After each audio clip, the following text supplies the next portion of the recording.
গণতন্ত্রের essence, beauty. একটা দল সরকারে যাবে আর একটা দল বিরোধী দলে থাকবে, এই দুই দল মিলেই জাতিকে সামনে এগিয়ে নেবে। সরকার ভালো করলে সহযোগিতা করবে বিরোধী দল, যদি মন্দ কিছু করে তাহলে লাগাম ধরে টান দেবে। আমাদের নীতি তাই হবে ইনশাআল্লাহ। তাওয়ানু আলাল বিররি ওয়াত তাকওয়া ওয়ালা তাওয়ানু আলাল ইসমি ওয়াল উদওয়ান। এই নীতির বাইরে আমরা যাব না। জাতীয় স্বার্থে কাউকেই আমরা ছাড় দিয়ে কথা বলবো না। 70 ভাগ মানুষ যারা ভোট দিতে গিয়েছিল তাদের প্রায় 70 ভাগ, 68 ভাগের ঊর্ধ্বে তারা সংস্কারের পক্ষে রায় দিয়েছে। এখন একবার ওনারা বলেন যে আমরা অক্ষরে অক্ষরে মানব, আবার বলেন জনগণ না বুঝে রায় দিয়ে দিচ্ছে। আরে ভাই, জনগণ বুঝুক না বুঝুক, ভোটের অধিকারটা তার, আপনার না। ওই পাকিস্তান বাহিনী ভোটের অধিকার স্বীকার করে নাই বলে তাদেরকে চড়া মূল্য দিতে হয়েছে। আজকেও যদি সেই পুরোনো কায়দায় চিন্তা করা হয় জনগণের ভোটকে অস্বীকার করার, অগ্রাহ্য করার, অপমান করার, তাহলে দেশবাসীকে অপমান করার খেসারত গোনার জন্য তৈরি থাকতে হবে। যেই দেশবাসী রক্ত দিয়ে ফেসিবাদ হটানোর রাস্তা চিনে ফেলেছে, এই দেশবাসীকে আর দমানো যাবে না। কি দিয়ে দমাবেন? ফাঁসি, তৈরি আছে। কি দিয়ে দমাবেন? গুলি করবেন, তৈরি আছে। কি দিয়ে দমাবেন? আবার আয়নাঘর কায়েম করবেন, তৈরি আছে। কিন্তু বলে দিচ্ছি, ওই জীবনের বিনিময়ে সব ফাঁসি, এই ধরনের মতলবী বিচার ব্যবস্থা এবং আয়নাঘর সব গুড়িয়ে দেওয়া হবে ইনশাআল্লাহ। আর এগুলো কায়েম করতে দেওয়া হবে না। জনগণের অধিকারের সাথে যারাই সিনেমিনি করবে তাদের সাথে আমরা কোনো আপোষ করব না। জাতীয় জীবনে আমরা এখন একটা গুরুত্বপূর্ণ জায়গায় আছি, খুবই জটিল জায়গায় আছি।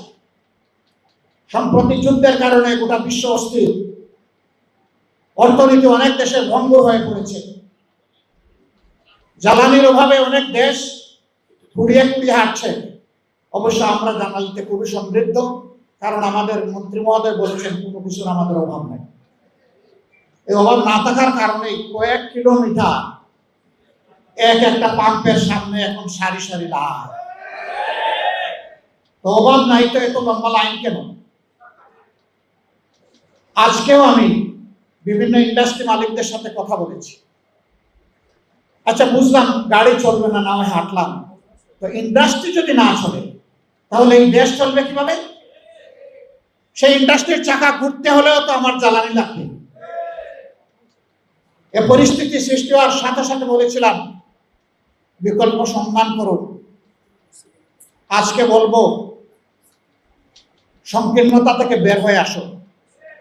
এটা সরকারের একার সমস্যা নয়, এটি 18 কোটি মানুষের সমস্যা।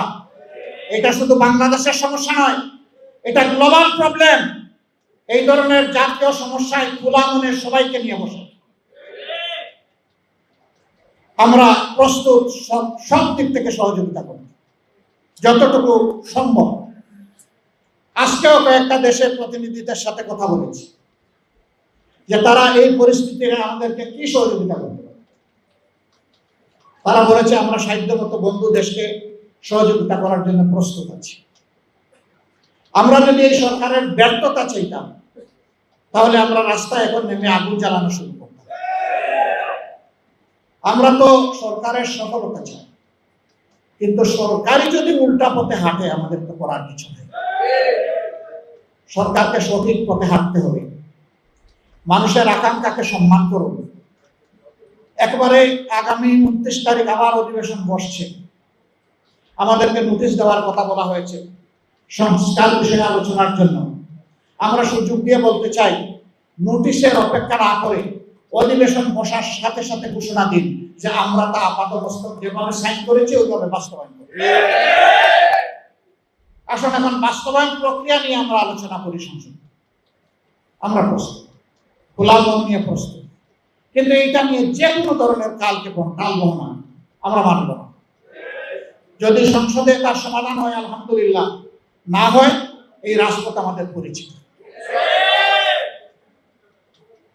আমরা প্রথমে এই রাজপথ চাই না, আমরা চাই সকল কর্মকাণ্ডের কেন্দ্রবিন্দু হোক সংসদীয় গণতন্ত্রের মহান জাতীয় সংসদ।